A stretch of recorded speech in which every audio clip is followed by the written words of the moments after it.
Cham Talks, um podcast para ouvir ciência.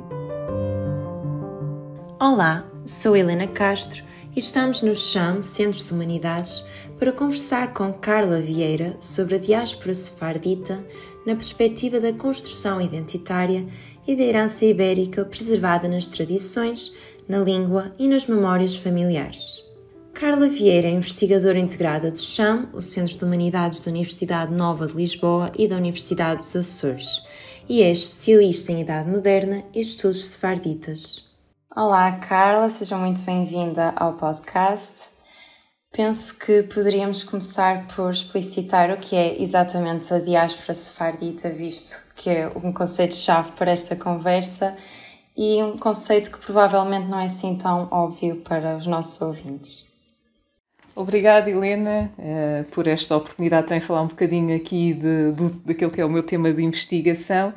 Pronto, quando falamos de diáspora sefardita, temos de recuar até ao final do século XV e ao momento da expulsão dos judeus e mouros de Portugal e Espanha, de Espanha em 1492, Portugal em 1496. Digamos que este é o ponto de partida da diáspora sefardita. No momento da expulsão, portanto, o que acontece, temos aqui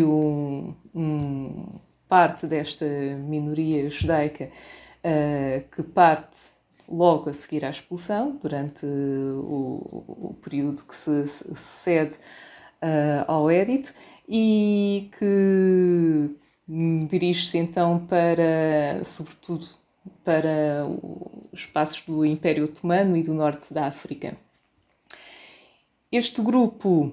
é aquele que nós atualmente consideramos os sefarditas ditos orientais, da diáspora sefardita oriental. Aquela que tem sido o meu objeto de pesquisa nos últimos anos é a chamada diáspora sefardita ocidental. São termos que não são ainda muito utilizados na historiografia portuguesa, mas ainda assim começam a fazer o seu percurso. Estes sefarditas são uma realidade diferente destes primeiros que partem logo a seguir à expulsão. São os sefarditas que são os judeus que ficam em Portugal e em Espanha e que, após a expulsão, então, acabam por se converter ao cristianismo, as chamadas conversões forçadas, logo a seguir à expulsão, e depois, durante gerações e gerações, mantêm-se a viver pelo menos de uma forma pública, como católicos e sujeitos também à perseguição inquisitorial, após o estabelecimento da Inquisição em Portugal e em Espanha, e que, devido a esta perseguição religiosa, e não só, também em busca de novas oportunidades de negócio, acabam por partir da Península Ibérica para outros destinos, sobretudo cidades que são grandes portos comerciais na Europa e não só, mas que também têm então uma maior permeabilidade e uma maior aceitação então desta minoria, de modo a que pudessem então viver de uma forma mais tranquila do que aquela que viviam na Península Ibérica. Portanto, estamos a falar aqui desde o final do século XVI até 1773, no caso português, quando acaba a distinção entre cristãos novos e cristãos velhos. Durante estes séculos, entre aqueles primeiros convertidos ao cristianismo na altura das expulsões e todos os descendentes destes primeiros convertidos, os chamados cristãos novos, que mantêm é mantida essa distinção, que devido então quer à perseguição religiosa, quer na tal busca de novas oportunidades de negócio, acabam por partir. E aqui é que ocorre a dita diáspora sefardita. E como é que se mantém presente ainda hoje a consciência diaspórica nos descendentes judeus sefarditas, uma vez que são sentimentos referentes a familiares que nunca conheceram e também a uma pátria com a qual nunca houve qualquer contacto físico? Sim, esta consciência diaspórica, como referiu, acaba por não ser algo assim muito evidente, mas que tem ganho, se calhar, uma maior expressão nos últimos anos, também devido a circunstâncias muito particulares. E falo sobretudo à questão da nacionalidade, da atribuição da nacionalidade portuguesa aos descendentes destes judeus sefarditas, mas também, por exemplo, a um crescimento do turismo judaico e da promoção do turismo judaico em Portugal e em Espanha por parte de alguns municípios, no caso de Portugal, sobretudo municípios do interior de Portugal, que têm evocado cada vez mais esta herança e têm atraído também, têm feito com que esta herança ganhasse um capital simbólico mais forte e que acabasse por transparecer também e por se refletir em algumas destas famílias que descendem destes judeus sefarditas e que incentivassem então no fundo um pouco também a que esta herança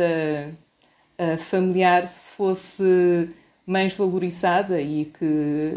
agora, sobretudo agora, acaba por ser mais falada, não só cá em Portugal, mas também lá fora, sobretudo pela questão da lei da nacionalidade, é verdade.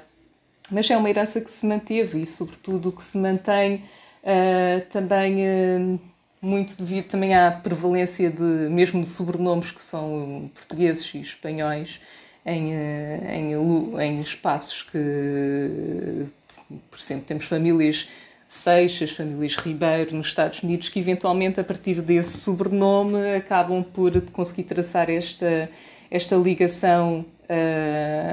às vezes centenária, muito centenária, à Península Ibérica e que acabam por utilizar também esta identidade, esta herança como uma forma de identidade, como uma forma de valorização identitária. No seu artigo publicado na obra Diálogos Luso-Sefarditas, parece haver sempre presente uma certa romantização das histórias de fuga dos judeus sefarditas por parte dos seus descendentes. Por que é que existe esta necessidade de enaltecer os seus antepassados, acabando por fantasiar pormenores que nunca existiram e, simultaneamente, deixando cair no esquecimento datas ou nomes que poderiam ser realmente importantes? Sim, essa questão é muito interessante. Eu, nesse artigo, analisei alguns dos poucos e raros testemunhos de memórias familiares de famílias sefarditas, neste caso especificamente famílias que se estabeleceram nos atuais Estados Unidos da América, antes as colónias britânicas na América, e que no fundo transparecem essa romantização do que foi a diáspora e do que foi a partida dos seus antepassados portugueses da Península Ibérica. Isto são, no fundo, nós aqui quando encontramos esta evocação desta memória, esta romantização desse passado dos antepassados, eles partem sobretudo de dois elementos fundamentais. Por um lado, a ligação a podemos chamar uma era dourada do que foi o judaísmo na Península Ibérica, aqui falando do judaísmo medieval, antes da expulsão, bem antes da expulsão, e a chamada Era Dourada durante a dita convivência pacífica das três grandes religiões monoteístas na Península Ibérica, de cristãos, judeus e muçulmanos, durante o domínio muçulmano. Claro, isto também em si é um mito que é criado, mas aqui enquanto uma época que foi a época de maior florescimento do que é a cultura sefardita em que existe, essa herança acaba por ter, lá está, uma valorização maior. Então há a evocação dessa ligação a esse passado bem recuado, esse passado ainda anterior à expulsão, e depois existe a outra vertente desta memória que é criada nestas famílias, que é a ligação a esta narrativa de perseguição e de resistência durante o período pós-expulsão e durante o momento em que os seus antepassados estiveram então sob o jugo da Inquisição e no fundo nestas memórias o que sobrevive é esta ideia, por um lado, de vitimização, do antepassado ser uma vítima injusta da Inquisição, num reino católico, num reino que persegue então alguém que é diferente, neste caso o judeu, e o judeu, porque aqui era cristão novo, mas a memória aqui é mantida sempre como este cristão novo sendo um judeu secreto, é assim que é mantido nestas memórias familiares, E, por outro lado, é a questão da resistência, e estas memórias familiares acabam por criar narrativas quase fantásticas de fuga, de como é a fuga, como é que se processa a fuga da Península Ibérica, algumas com alguma sustentabilidade histórica, outras nem por isso, mas de que alguma forma acabam por criar então esta ideia de uma ascendência de alguém que passou por um evento traumático e que conseguiu superar. São narrativas de superação. No fundo, esta ideia de um evento traumático que acaba por ser um elemento fundador da diáspora aplica-se no caso da diáspora sefardita e de outras diásporas, não é? Pensamos que mesmo a nível, quando falamos da identidade do que é uma diáspora, é como quando falamos da diáspora judaica mais contemporânea, a questão do Holocausto é o outro momento traumático que acaba por ser o fundamento dessa diáspora. Pensando, sei lá, na diáspora portuguesa, pensamos nas narrativas de pobreza dentro de Portugal, a questão da sardinha para três e afins. São estas pequenas narrativas que são criadas e que servem de fundamento e de marco identitário de cada diáspora. Neste caso, da diáspora sefardita, estamos a falar da Inquisição e da perseguição religiosa. Ainda nesse artigo que referi há pouco, aborda também uma questão que eu achei muito interessante, que é que a origem ibérica dos sefarditas é o que os distinguia como uma elite entre os judeus.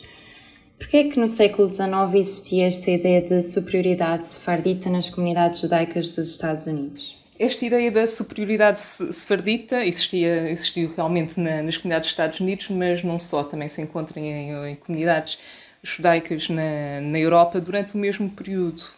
A ideia da superioridade sefardita era uma ideia bastante antiga, que recua até à Idade Média, mas que acaba por ganhar uma especial força no século XIX, muito no âmbito de duas circunstâncias: o debate em torno da emancipação judaica, ou seja, da obtenção de direitos civis iguais para a minoria judaica, e por outro também do avanço da conversão cristã, neste caso protestante, vocacionada para a minoria judaica, que ganha muita força a partir de meados do século XIX, sobretudo no mundo anglófono, pensando em Inglaterra e nos Estados Unidos da América. E que, no fundo, esta ideia de superioridade sefardita acaba por servir também de elemento para dar uma resposta a estes duas circunstâncias muito particulares. Porque quando falamos desta superioridade sefardita, estamos a falar sobretudo da criação de um modelo do que é que deve ser o judeu, tendo como base esta referência do que era o judeu sefardita. O judeu sefardita, lá está, a imagem que foi criada ao longo dos séculos do judeu sefardita, que não correspondia necessariamente ao que era a realidade, mas que é um judeu em que tem uma ideia de nobreza, uma ideia de condição social elevada, também de vocação comercial, de empreendedorismo, mas também de capacidade de integração na sociedade envolvente. E esta ideia do que é a idealização, digamos assim, de sefardita, acaba por servir de modelo à idealização do judeu neste debate, entre quem defende a emancipação judaica e também enquanto uma resposta aos esforços missionários cristãos durante o século XIX. E é neste sentido que esta ideia de um elemento judeu sefardita enquanto um elemento superior, mas também uma herança que acaba por ser apropriada e também afirmada por outros elementos que não partilham desta herança étnica, nomeadamente os judeus alemães, judeus da Europa Central, que acabam por evocar também esta ideia do passado sefardita. Até porque estamos a falar do século XIX, estamos a falar de um momento em que as comunidades judaicas já não têm estas fronteiras tão definidas entre o que é o elemento judeu-sefardita, o que é o elemento ashkenazita. Há uma maior ligação entre os vários grupos judaicos dentro das próprias comunidades. mesmo por uma questão por via de casamentos entre elementos de diferentes grupos judaicos, de casamentos entre sefarditas e askenazitas, criam uma maior unidade no universo judaico. Aqui no século XIX estamos a falar de um momento de transição daquilo que era o que se chamava o judeu de nação, ou seja, o judeu da nação sefardita, nação portuguesa espanhola, para a ideia de um judeu nacional, o judeu inglês, o judeu alemão, que congrega sefarditas e askenazitas. Mas a ideia da superioridade sefardita serve aqui então como modelo para aquilo que é que deve ser o judeu inglês, o que é que deve ser o judeu alemão, o que é que deve ser o judeu americano. Convém-se perceber que aqui, quando estamos a falar de sefarditas, sobretudo pensando no caso dos Estados Unidos da América, estamos a falar de uma elite, de um grupo muito pequeno, aliás. Neste momento, no século XIX, estamos a falar de uma minoria, dentro de uma minoria, mas uma minoria muito pequena. A maioria dos judeus nos Estados Unidos, nesta altura, já são askenazitas. Mas que, lá está, têm um capital social e um capital cultural diferente. Tanto que nos Estados Unidos eles eram conhecidos como os grandies, como uma deturpação de grandes, de famílias que tinham um nível social superior. Que lá está, não reflete-se necessariamente com aquilo que é a realidade, porque obviamente existiam também nas comunidades sefarditas pobres e que com problemas sociais e económicos bastante acentuados, mas que é a imagem e é uma identidade criada aqui que serve, no fundo, de modelo para aquilo que se queria que o judeu fosse, a imagem que se queria transmitir do judeu neste momento. Contudo, se era essa a imagem que se queria transmitir, atualmente nós vemos que a imagem convencional do judeu norte-americano é o do askenazita. E o que provocou a diluição do elemento sefardita nos Estados Unidos? Sim, no caso dos Estados Unidos estamos a falar, desde muito cedo, o elemento sefardita começou a ser minoritário em termos demográficos. Apesar das primeiras comunidades que se fundam, comunidades judaicas fundadas nos Estados Unidos, têm um elemento originário que é sefardita, Nova York, Newport, Charleston, Savannah e Filadélfia, que são as 5 comunidades antes da Revolução, são comunidades de origem sefardita, embora muitas delas, mesmo de início, já os elementos sefarditas eram minoritários a nível demográfico. Por exemplo, o caso de Filadélfia e mesmo de Charleston é patente. Portanto, o que acontece, lá está um bocadinho também daquela ideia de uma superioridade do elemento sefardita, é o elemento sefardita, o rito sefardita que prevalece nessas comunidades até muito tarde. Mas, de facto, ao longo do tempo, depois, com a questão dos sefarditas serem cada vez mais um elemento minoritário, é verdade que começou-se a diluir depois, sobretudo a partir do momento em que deixa de haver distinção entre cristãos novos e cristãos velhos na Península Ibérica, estes levas migratórias de sefarditas para vários destinos, inclusive para os Estados Unidos, acabam. Portanto, é um elemento que começa a ser cada vez mais minoritário. Também são famílias que começam-se a misturar com os elementos askenazitas, com os judeus alemães, judeus polacos, e, portanto, este elemento acaba por se desvanecer e, atualmente, é uma minoria que ainda se identifica enquanto tal, mas, de facto, a imagem atual do judeu americano que nós temos é o judeu askenazita, sem dúvida. No entanto, se agora é uma minoria nos Estados Unidos, como já referiu há pouco, tem-se assistido a um forte revivalismo sefardita. Aliás, desde 1 de março de 2015 e 31 de dezembro de 2021 já assistimos a mais de 137 mil pedidos de naturalização portuguesa. E a minha pergunta então é, se Portugal foi um local de sofrimento e perseguição para esta comunidade, como se explica este grande número de pedidos de naturalização portuguesa? Ou seja, por que recordar Portugal e por que regressar a um passado tão sombrio? Claro que, por um lado, temos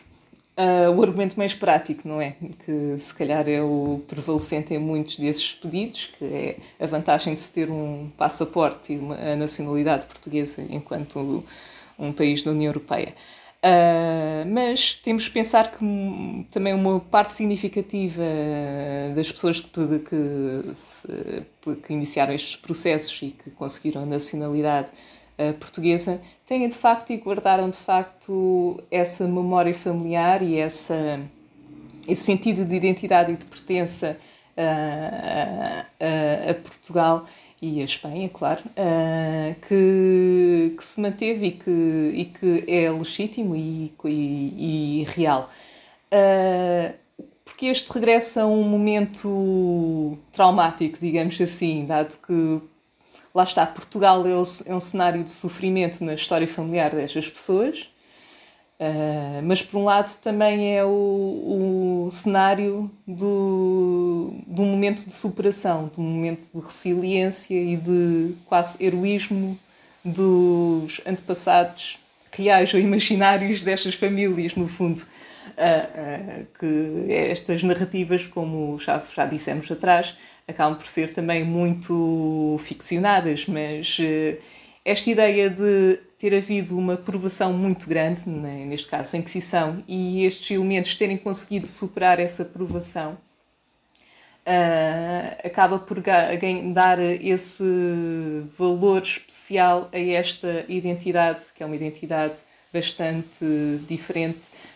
da maioria da sociedade envolvente destas pessoas que acabam por pedir a nacionalidade. Isso acaba por dar também esse diferencial identitário que estas pessoas procuram e que valorizam. Para terminar, também seria interessante saber como é que a herança ibérica foi preservada nas tradições e na língua dos judeus sefarditas. Sim, essa questão é muito interessante porque essa herança é preservada de várias formas. Por um lado, no âmbito religioso, a preservação do dito rito sefardita nos próprios serviços das sinagogas, inclusive sinagogas que lá está, a maioria demográfica já são os asquenazitas, mas o rito sefardita prevalece até muito tarde, e inclusive até hoje em várias sinagogas, pensando no caso dos Estados Unidos, em várias sinagogas nos Estados Unidos, ainda é o rito sefardita que prevalecente. Esta herança também se preserva mesmo na própria arquitetura das sinagogas. A sinagoga sefardita, seguindo muito o modelo daquela que é talvez a maior, talvez não, seguramente a maior sinagoga da diáspora sefardita. Estou a falar da sinagoga portuguesa de Amsterdão, que serviu de modelo a outras sinagogas, quer na Europa, quer do outro lado do Atlântico. Por exemplo, as sinagogas das comunidades norte-americanas, como é o caso, que têm uma arquitetura muito particular e diferente daquilo que são as sinagogas asquenazitas, nomeadamente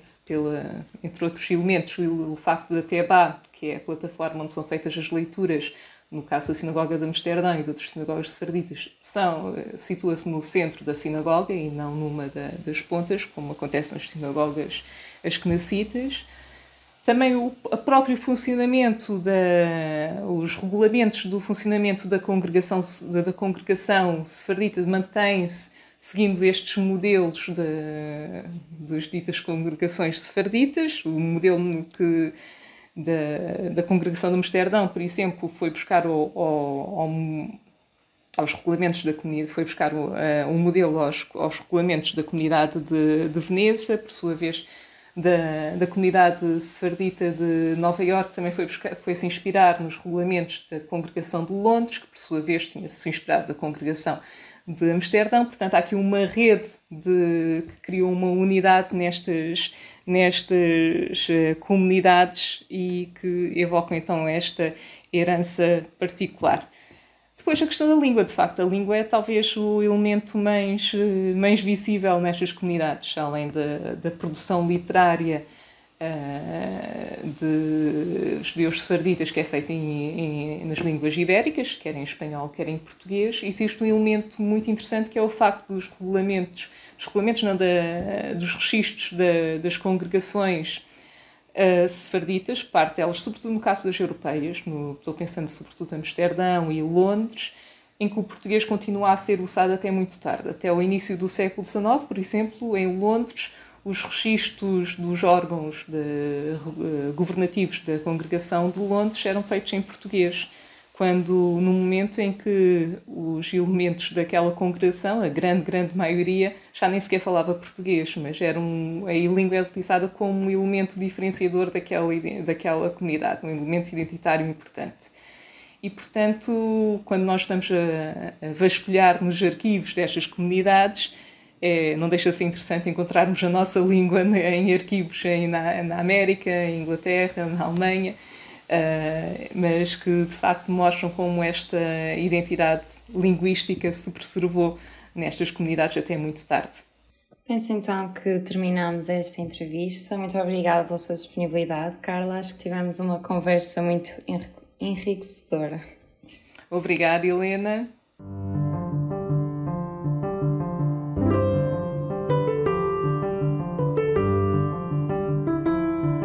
Muito obrigada, Carla. Obrigada também a quem está desse lado. Não se esqueça de clicar no botão de notificação para seguir o nosso podcast e deixar seus comentários. Desta vez falamos com Carla Vieira, investigadora integrada do CHAM, sendo ainda investigadora da Cátedra de Estudos Sefarditas Alberto Benveniste na Faculdade de Letras da Universidade de Lisboa e investigadora principal do projeto Western Sephardic Diaspora Roadmap. Em breve regressamos com mais conversas sobre ciência. Até lá!